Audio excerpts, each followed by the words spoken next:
Lecture du message de la secrétaire d'État auprès de la ministre des Armées.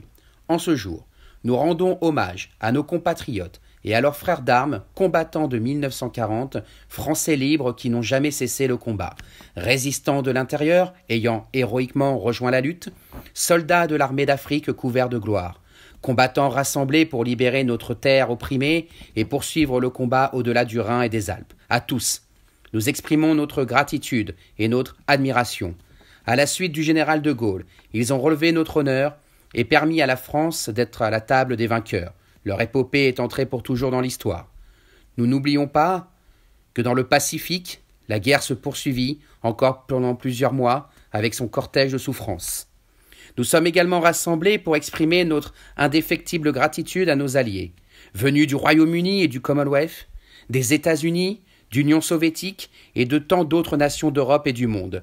Nous n'oublions pas les sacrifices qu'ils ont consentis.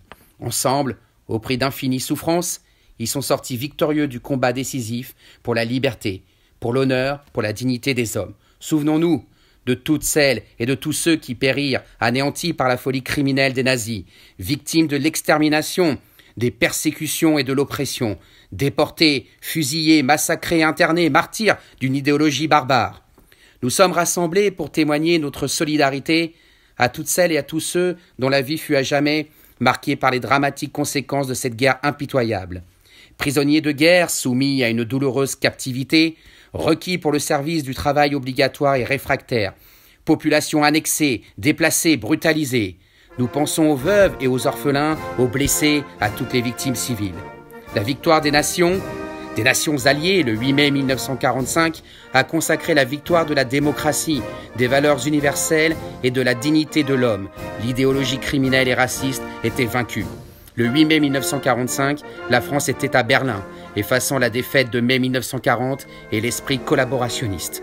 Dès le 18 juin 1940, la France avait dit son refus et sa volonté d'agir pour retrouver sa place au sein des grandes nations, afin de porter son message universel et humaniste de liberté, d'égalité et de fraternité.